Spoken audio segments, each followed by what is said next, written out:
Eto mga kababayan, grabe palang itinanda ni Secretary DPWH Vince Dizon.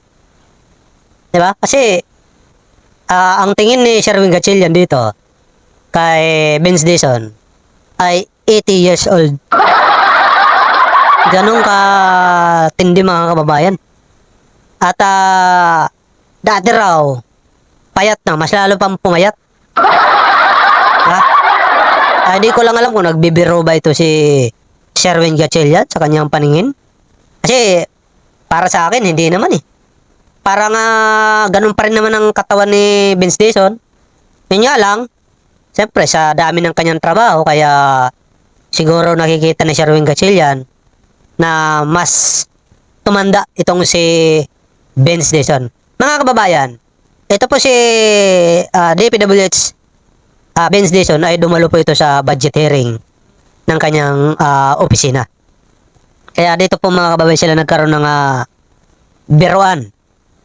Pero tingin ko nga mas bata pa si Vince Dizon kaysa kay Sherwin Gatchalian mga kababayan, no? Sa tingin ko lang sa tingin ko lang. Ito, panoorin natin mga kababayan itong kanilang biruan kung bakit nasabi ni Sherwin Gatchalian na itong po si Vince Dizon ay tumanda po ito ng 80 years old. Dati 50, ngayon 80 na. Ang bilis naman. Pambira. Nagbibiro ka ba? Mr. Senador, sir. Baka naman nagbibiro ka lang. Sa tingin ko nagbibiro ka lang, no? Ano rin natin? Thank you again, Secretary, for coming over. Alam ko napakadaming challenges na hinaharap kayo, ang yung department.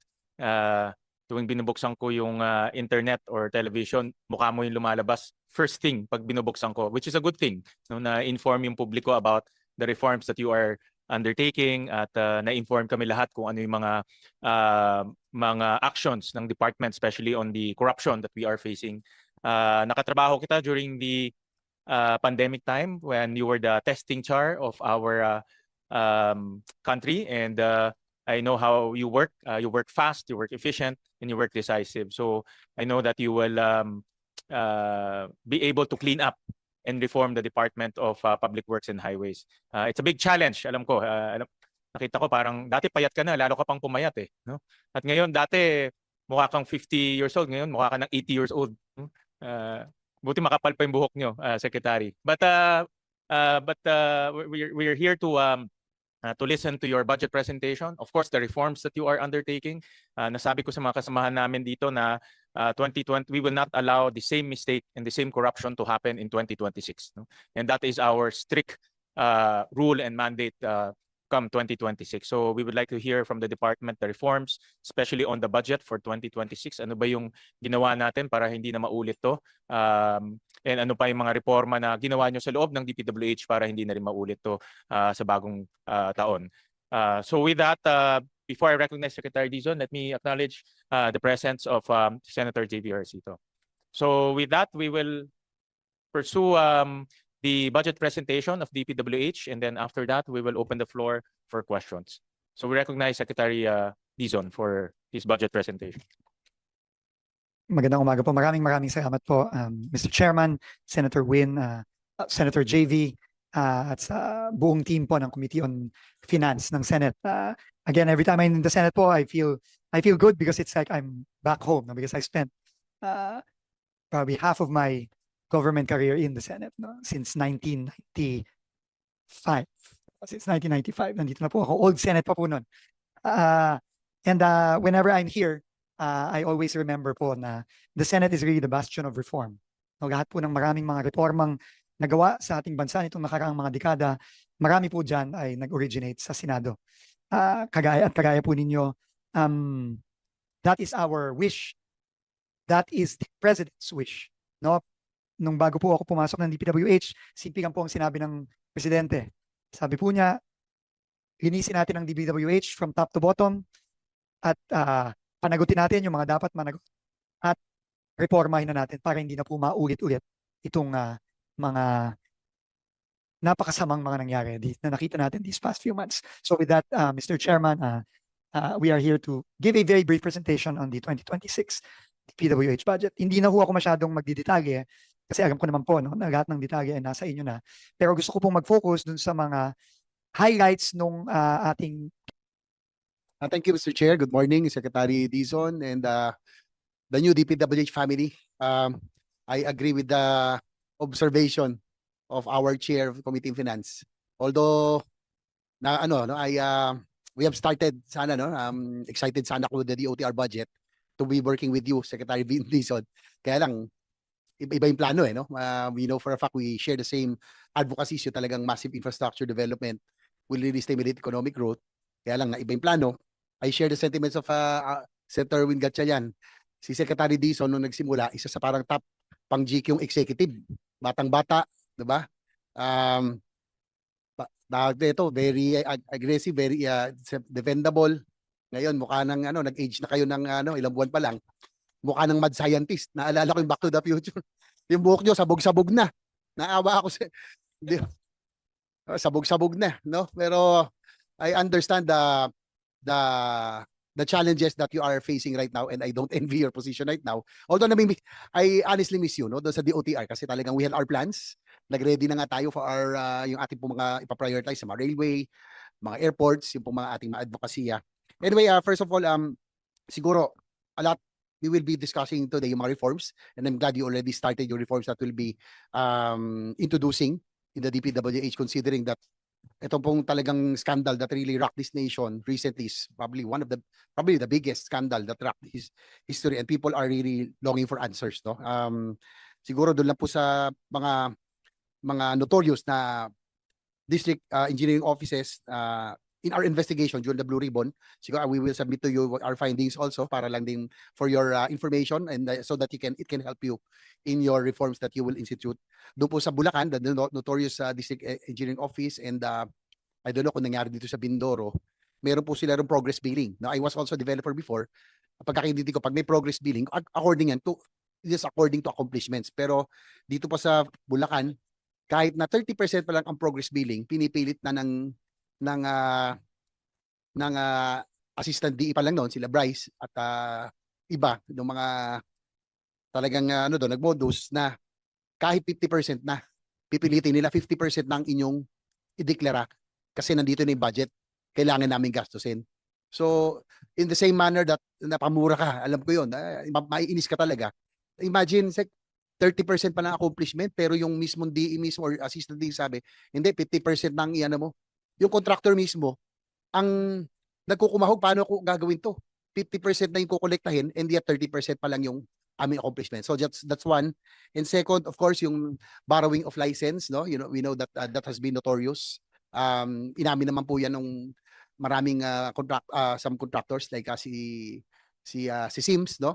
Talagang she was really open at pointed to those who sila Bryce and JP Mendoza, who really forced her to lend their licenses. Otherwise, syempre, kung contractor ka, matatakot kapag kung DE or assistant DE ang humingi, baka hindi ka nabigyan ng project. So those are the things that siguro may iba pa kami ibibigay for the reforms, and I'm sure that my colleagues will also be asking about that. Now, going back dun sa ating pong same advocacy, when you were still DOTR secretary, yung pong lahat ng problema doon sa Central Luzon, I think yung, for example, yung flooding in Central Luzon, every same period for the last 3 years, nagkakaroon po ng hearing dito because of flooding. No, because Central Luzon is a catch basin, water from Sierra Madre coming down, dapat mailabas ng Manila Bay. No? Ang nangyayari po, with the 350 billion peso budget, Mr. Chair, every year, that's 1 billion peso a day. Ganun po yung budget ng flood control for DPWH. Ang nangyayari siguro, with that budget, all districts would want to have a piece of that budget. So, sa halip na sana, kung masundan na yung master plan for flood control in Central Luzon, siguro with that budget, by now, siguro malaki na improvement. Ang nangyayari po, lahat ng distrito gusto kumuha ng portion of that budget, pinagpira-piraso, nangyari po, patsi-patsi po ang mga flood control projects. Sa halip na floodways, no, massive floodways, spillways, water impounding, dams, and pumping stations ang dapat na ating pong ginagawa. Ang nangyari po, slow protection, river revetment, di ba? Drainage improvement.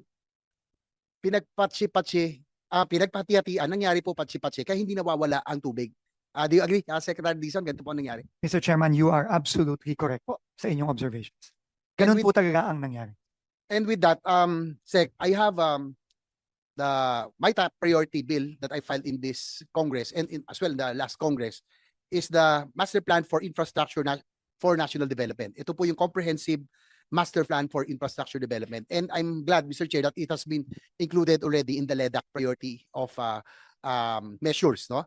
Ang ano po natin dito, those projects that are national in nature, that are national in significance, for example po, railway system, yung mga main national highways, mga dams, flood control, pag national po, dapat tuloy-tuloy.